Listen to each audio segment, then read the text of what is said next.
Hello friends, Radhe Radhe. कैसे हो आप सब? आई होप आप सब ठीक होंगे और आप सभी को नवरात्रि की ढेर सारी शुभकामनाएं।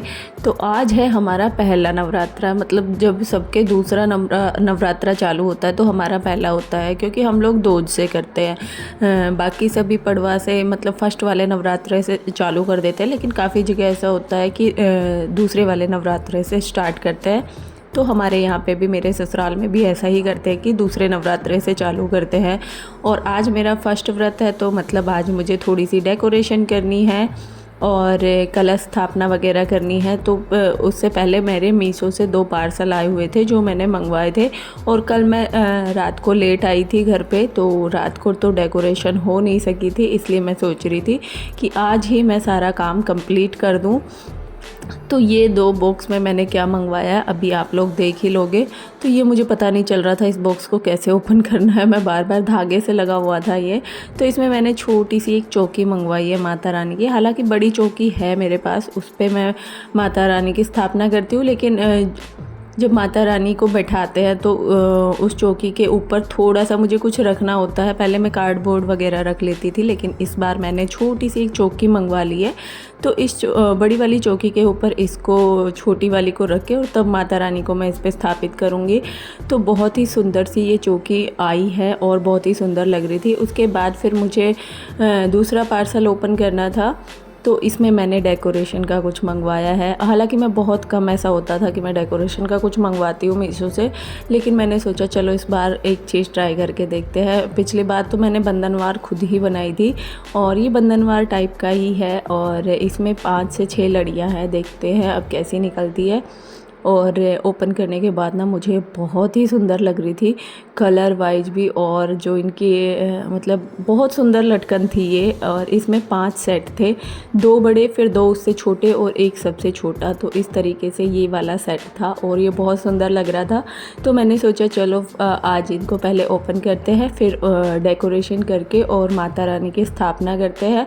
और मैंने पास से भी दिखाया ना, ये बहुत सुंदर लग रहा था। हालांकि हमारी जगह थोड़ी सी ऐसी है, वहाँ पे हम लोग अहोई माता का कुछ बना करके रखते हैं। और अब जब अहोई अष्टमी आएगी, उससे पहले करवा चौथ आएगी, तो करवा चौथ से यहाँ पे पूरे पे दोबारा से पेंट होगा, उसके बाद हमें फिर से बनानी पड़ेगी ये। तो मैंने अभी तो फ़िलहाल इसी के ऊपर ये लगा दी है लटकन, और ये बहुत ही सुंदर लग रही थी। तो छोटा सा मेरा माता रानी का दरबार सज गया है। उसके बाद मुझे करनी थी कलश स्थापना। तो मैंने जो बो दिए थे, और ये अशोका के पत्ते ले लो, चाहे आम के पत्ते ले लो, 7, 11, 5 जितने भी आप लेने चाहो। मैंने 7 पत्ते लिए थे, और इसके ऊपर मैं रखती हूँ नारियल को, और नारियल के ऊपर मैं माता रानी की चुनरी लगाती हूँ और कलावा बांधती हूँ, तब मेरा नारियल यहाँ पे स्थापित होता है।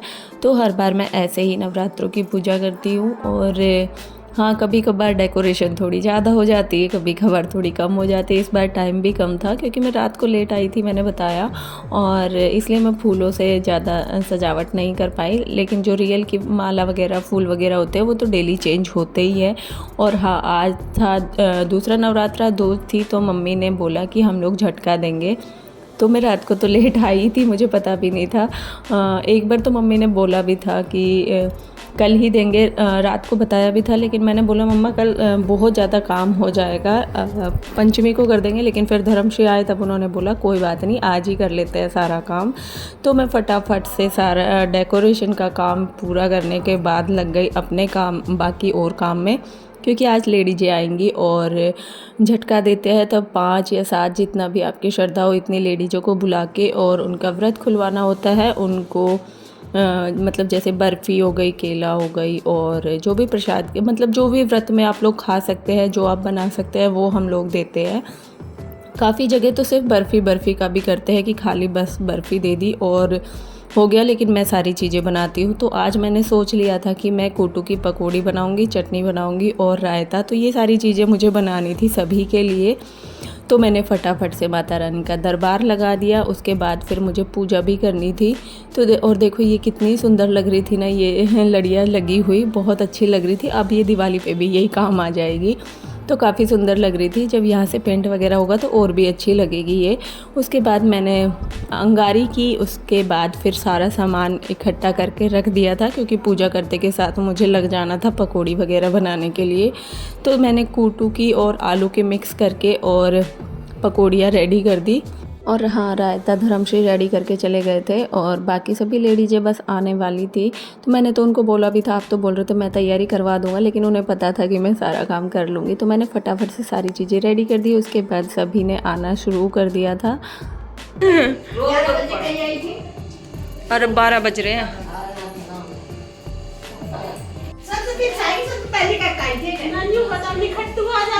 जब भी चैन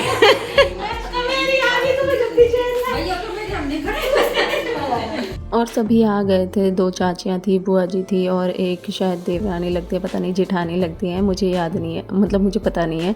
तो इसे बोलते हैं झटका देना या पिन्नी देना। ये अलग अलग तरीके से, अलग अलग रिवाज के हिसाब से होता है। कहीं किसी तरीके से होता है, कहीं किसी, तो हम लोग ऐसे ही करते हैं। तो मुझे बाद में पता चला इसको पिन्नी भी बोलते हैं और हमारे यहाँ पे इसको बोलते हैं झटका देना। तो बस इसी तरीके से हमने व्रत खोला। और जो ये केला होती है लास्ट में इनके छिलके लिए जाते हैं और इनको साल भर के लिए अपने घर के अंदर रखा भी जाता है। तो वो सब मम्मी करेंगी और बाद में फिर मैंने कोई वीडियो नहीं बनाई क्योंकि मैं लग गई थी अपने बाकी के काम में। तो ये थी आज की वीडियो। वीडियो पसंद आए तो प्लीज़ लाइक करना, शेयर करना, कमेंट करना। नेक्स्ट वीडियो तक के लिए बाय बाय।